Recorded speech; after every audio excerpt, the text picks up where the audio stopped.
Salut à tous, on se retrouve aujourd'hui pour une nouvelle vidéo sur une série un petit peu différente de vidéos qu'on va faire sur cette chaîne. Donc c'est la toute première et on va parler un petit peu des serial killers aux États-Unis et on verra si on exploite d'autres pays ou pas. Mais déjà aux États-Unis il y a beaucoup de choses à exploiter et on va en parler donc tout au long de ces vidéos. Mais avant d'entrer vraiment dans le vif du sujet sur les serial killers, on va revenir un petit peu sur l'histoire du profiling dans les années 70 aux États-Unis notamment. Donc c'est vraiment dans les années 70 qu'aux États-Unis une grande vague de meurtres va avoir lieu et qu'on va avoir beaucoup de serial killers qui vont être assez actifs.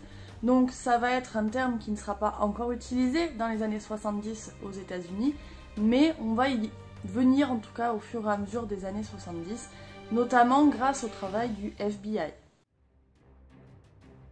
Donc on va revenir quelques années en arrière, en 1956, l'année où le docteur James Brussel à New York va entreprendre quelques travaux pour un petit peu enquêter sur des meurtres non élucidés.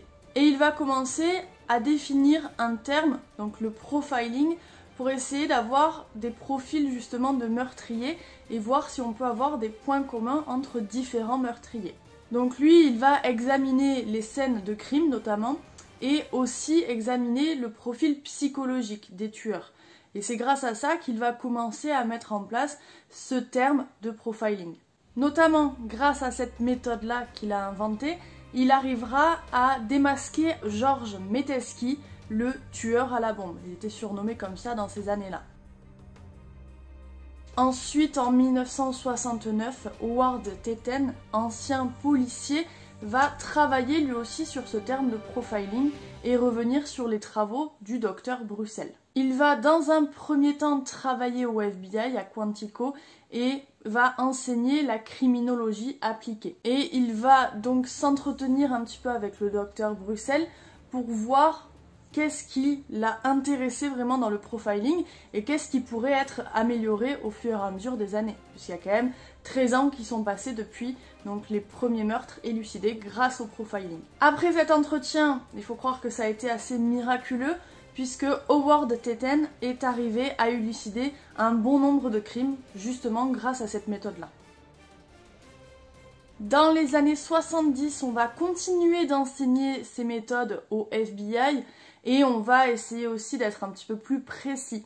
Pourtant, cette méthode n'est pas encore prise au sérieux par les plus hauts gradés du FBI car c'est jugé encore trop théorique et il n'y a pas encore vraiment de mise en pratique sérieuse sur le terrain. Voilà pourquoi plusieurs agents du FBI vont continuer leurs travaux tapis dans l'ombre pour éviter de se faire surprendre justement par les supérieurs du FBI.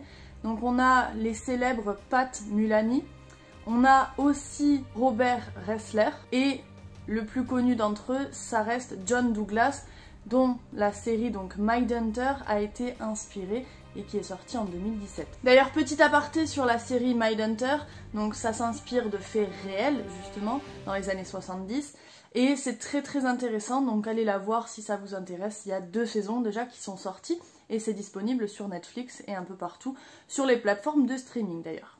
Vous savez, il y en a plein d'autres comme moi. Vous croyez? Il y a 40 ans, votre FBI a été fondé pour traquer John Dillinger. Aujourd'hui, nous devons faire face à des actes d'une extrême violence entre parfaits étrangers. On traverse le pays pour enseigner aux flics les techniques du FBI. Je peux vous embêter une petite minute? Elle a été retrouvée menottée et attachée au lit. C'est fou ce que les gens peuvent s'infliger. Ils ne reculent devant aucune horreur. Donc John Douglas, il s'est pas intéressé directement aux serial killers, mais il s'est attaqué en premier aux voleurs de banque. Il a constaté qu'il y avait donc des similitudes entre les vols et entre les voleurs aussi, ce qui lui a permis ensuite d'attraper même les voleurs avant qu'ils commettent leurs crimes. En 1972, l'unité des sciences des comportements est créée à Quantico, donc au FBI, avec notamment donc Pat Mulany et Howard Teten. Donc c'est à partir de cette date-là qu'ils vont commencer à analyser un petit peu les séries de crimes. Alors il n'y avait pas encore le terme de serial killer à l'époque, mais ça va être créé par la suite. Et ils vont découvrir aussi des profils assez similaires entre ces serial killers. Ils vont ensuite arrêter leur premier criminel, David Merofer, Donc c'est un homme de 23 ans qui avait commis déjà 3 crimes entre 1967 et 1973. Et des crimes donc qui étaient sur des enfants, malheureusement.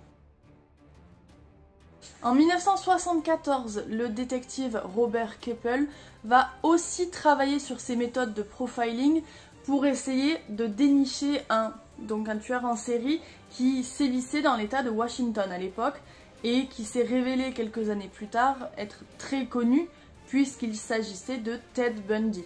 Donc Ted Bundy, c'est quand même un criminel très connu aux États-Unis et un peu partout dans le monde. On y reviendra sur donc un épisode spécial, je pense, parce que c'est très long à expliquer. Donc ce fameux Robert Keppel va créer une base de données sur ordinateur. Alors je vous explique pas comment c'était à l'époque, ça doit être un petit peu la galère de travailler sur ordinateur en 1974. Ne serait-ce que, voilà, l'allumer, etc. ça devait être un petit peu long.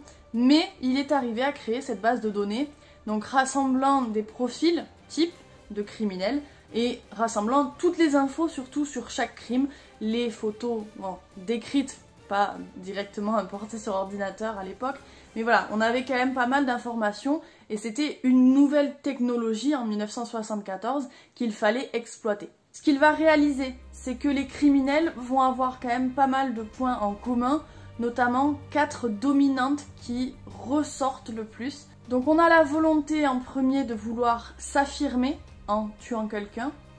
On a en second la volonté donc de vouloir se réconforter. En troisième, c'est la pulsion de revanche.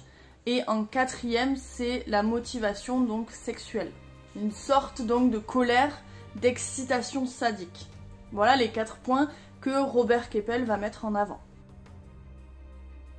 Et donc à partir de 1978, on va avoir John Douglas et Robert Ressler qui vont se mettre à travailler ensemble au FBI et qui vont vouloir vraiment mettre en avant cette méthode du profiling et surtout le mettre en application. Donc c'est à partir de 1978 que ces deux hommes vont aller dans les prisons et vont commencer à interroger des grands criminels, des serial killers. Donc c'est une série d'interviews en face à face qu'ils vont effectuer avec des enregistrements audio pour avoir des preuves par la suite et pour pouvoir retravailler les interviews derrière aussi.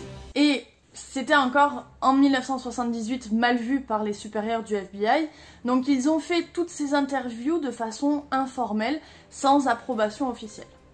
Le premier interviewé est un serial killer assez connu, c'est Edmund Kemper, donc surnommé Ed Kemper. Et lui, il est très connu notamment par son physique. Il mesure plus de 2,15 m et 165 kg, donc il est facilement reconnaissable. Et mine de rien, on a une sorte de double face chez cet homme qui est hallucinante. Et on va en parler aussi dans un prochain épisode, on va pas rentrer trop en détail sur ce personnage-là aujourd'hui. En tout, donc jusqu'à ce qu'ils arrêtent leurs interviews, ils auront vu une 50aine de criminels. Et ça va aider évidemment dans beaucoup d'enquêtes et aussi à réaliser donc qu'on pouvait élucider des enquêtes qui sont closes depuis des années et des années. Voilà, c'est une méthode qui encore aujourd'hui est reconnue dans tout le monde, dans le monde entier, et qu'on enseigne toujours. La criminologie, c'est aussi important bien sûr de l'enseigner aujourd'hui. Donc comme vous l'avez compris, on reparlera un petit peu de tout ça dans d'autres vidéos. Ça va être une série, je ne sais pas encore de combien de vidéos, mais plusieurs, ça c'est sûr, où on va revenir sur plusieurs criminels, donc assez connus, et on va reparler un petit peu de tout ça parce que c'est vraiment un sujet passionnant, glauque certes, mais quand même très intéressant. Donc si ça vous a plu et que l'idée vous plaît en général, n'hésitez pas à laisser un petit commentaire donc sous cette vidéo.